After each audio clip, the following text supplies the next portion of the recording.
Hey, what's up, guys? I just want to tell you that this video you're watching, it's just a clip. You could watch the full episode on our YouTube channel. Also, you could check the whole episode on all platforms where podcast streaming is available.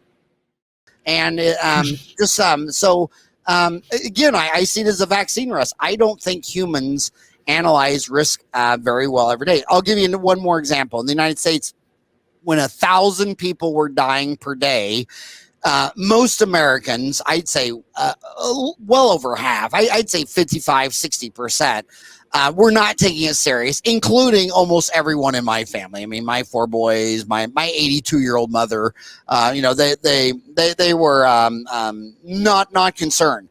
But if two jumbo jet airplaners with 500 people in each plane were crashing into each other and all 1,000 were falling to the ground dying, every American would have shut down every airport. They would have grounded all the airplanes. So risk is very interesting. When 1,000 people die each day and you don't know any of them, you don't even, half the people don't even care.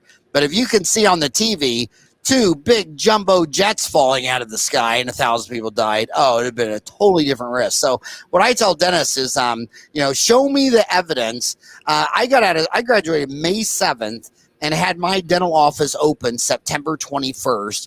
And the average kids today, they come out of school and they go from job to job to job for about 5 years before they finally get so sick and tired of working for someone else because they don't agree with everything they do before they open up their own practice. And I just don't think you need to analyze it for 5 years.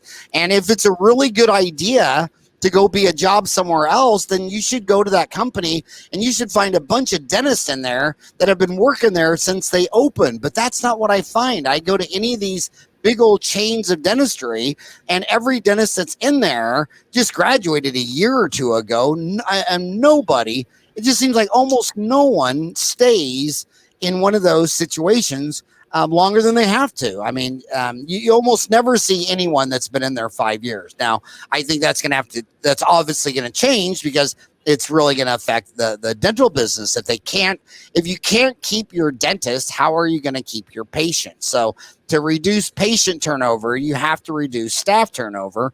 And they're doing a lot of things that are crazy, like the use of temps. They found out that a temporary dental assistant is a lot less expensive than a full-time employee with taxes and benefits. But you get some dentist that's afraid of, hasn't done many molar endos. Maybe they've only done 5 in their life, and they're driving into work, and they're really nervous or going to do this molar endo, and they hope it's going to go through. Then they walk in there, and it's a temporary assistant they've never met in their life.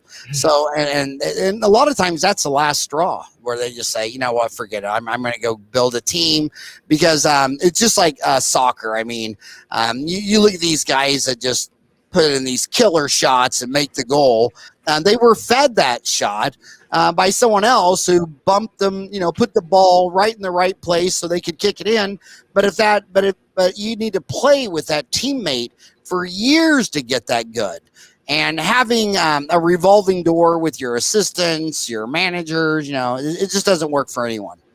Yeah, definitely. I agree with that. Especially, you got to find the perfect fit. But at the same time, you also need to do the work because, you have to, earn your stripes, do the hard work, and realize that it's really not going to be easy in the beginning. You're going to have some blunders here and there. But the cool thing about it, especially with what you've done with Dentaltown, you already put all the dentists into one platform safely. Where if I have a problem with a case, I can post it there, and I'll be confident enough to know that the people who would see my case or what I would be typing would just be co-dentist and not patients. Because I think the last thing you would want on social media to happen is you post something and patients read it, because they're gonna have different opinions on how they would see you and how they would interpret the case that you're currently working on.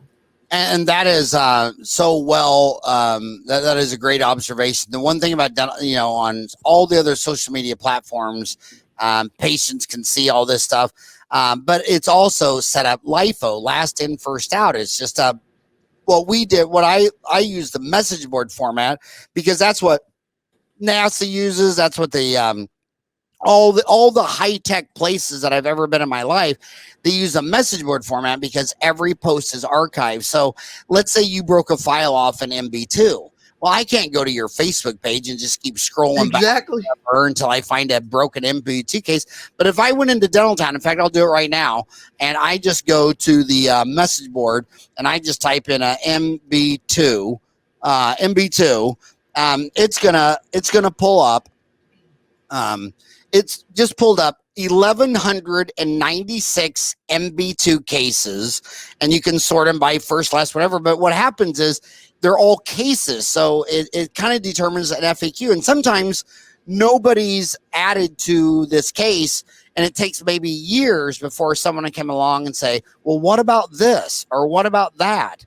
And so it's really the fact that every single post is archived and separated into 50 categories of, root canals, fillings, crowns, what have you.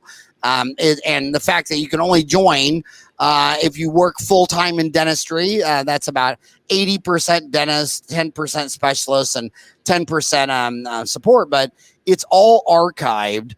And your patients can't go on it. The media can't go on it. Journalists can't go on it. It's a private neighborhood.